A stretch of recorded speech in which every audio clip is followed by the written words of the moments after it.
Good evening.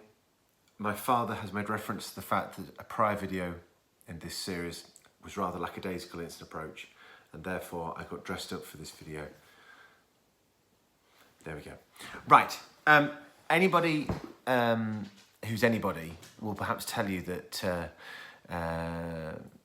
which one is this? World War III or Aliens of... I can't remember. Whichever one we're on. You'll know because you've just clicked on the title. Is like a kids episode. Or at least that's how I've remembered it. Because it's got the Slitheen in. And the Slitheen all became... fed up with this. Became one of the major protagonists of the Sarah Jane adventures. Which of course was all, kids and whatnot. And that's all dandy.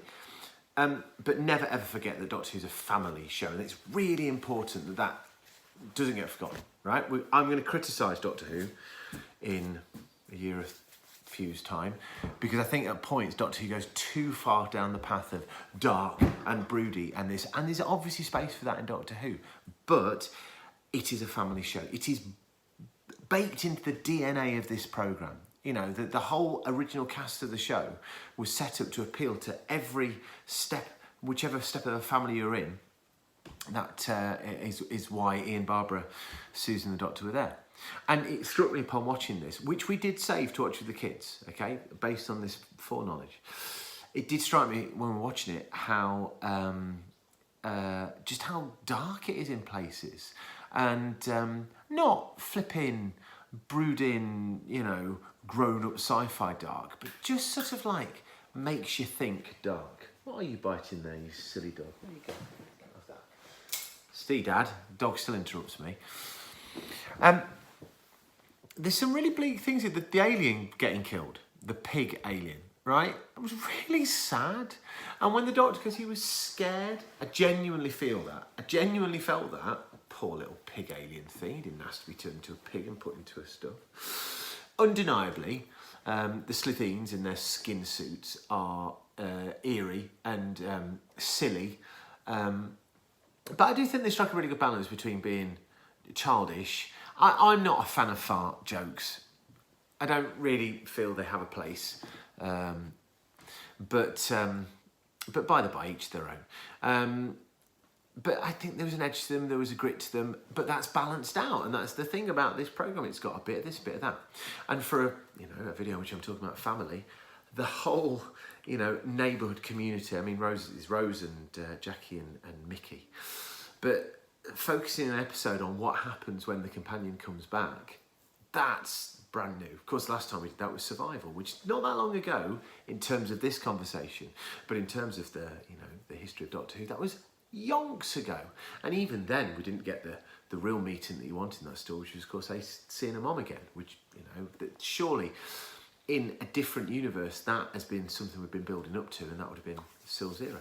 But going back and seeing that sense of community and seeing how the Doctor very awkwardly fits in that. I love the bit where the kid turns the channel onto Blue Peter and the Doctor's fighting the kid for the remote control. All that kind of thing tickles me. You don't do it too often, I don't think, because one of the joys of Doctor Who is the change and the shift and this, that and the other.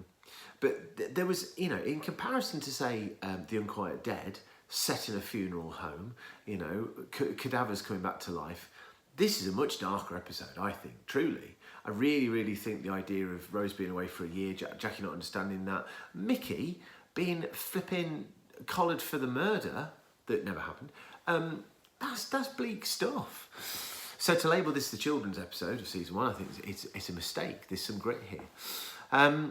I mean, generally, two parts have just had this for Shooty's final two-parter. I love a two-parter because I think it gives the programme space to breathe and the characters space to interact with each other. And you get those moments like the Doctor and Mickey and the TARDIS just talking. That sort of flavour, too much of that and you haven't got a story, but just enough of that to pepper things along the way is exactly where the character comes in and the feels come in, to be honest. And this is maybe what's been missing from Shooty's season, but we'll talk about that in a long time.